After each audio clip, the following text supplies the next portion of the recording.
Vérifions que la vitesse V0 de lancer du poids du lanceur de poids Mikołajczewicz vient de 13,7 mètres seconde moins 1.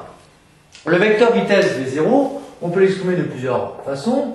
Eh bien, c'est sa coordonnée sur l'axe des x que j'appelle V0x fois le vecteur unitaire y, plus V0y fois le vecteur unitaire j. La norme de V0 vaut donc, n'est-ce pas, racine carrée de V0x au carré plus V0y au carré. Quand on a un vecteur OM qu'on veut sa norme, je vous rappelle que la norme du vecteur OM, ce sera égal à quoi? Égal à racine carrée de sa coordonnée sur l'axe des x carré plus y carré, coordonnée du vecteur OM sur l'axe des y.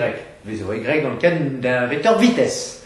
Bien, il ne nous reste plus qu'à remplacer, donc remplaçons, par les données que l'on a trouvées précédemment. V0x, la vitesse sur l'axe des x, elle est constante. Le mouvement sur l'axe des x est rectiligne uniforme, je vous rappelle. V0x, donc c'est 10 carré, 10 au carré, plus V0y qui vaut 9, 9 au carré.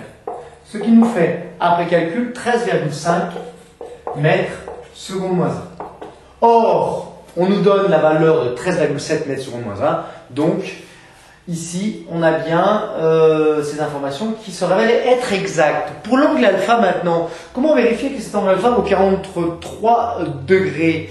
Eh bien, il suffit de dire, par exemple, que cosinus alpha est égal, ici, au côté adjacent, c'est-à-dire V0x, sur l'hypoténuse qui vaut V0.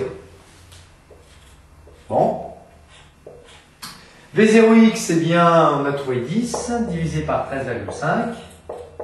Voilà pour cosinus alpha. Donc, alpha est égal à inverse cos sur votre machine de 10 sur 13,5.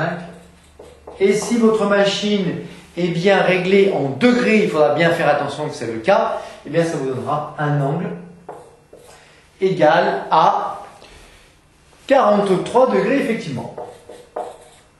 Voilà. Donc, on a bien vérifié que la vitesse de lancer vaut 13,5 mètres seconde moins 1 à peu près, et que l'angle alpha avec l'horizontale vaut bien 43 degrés.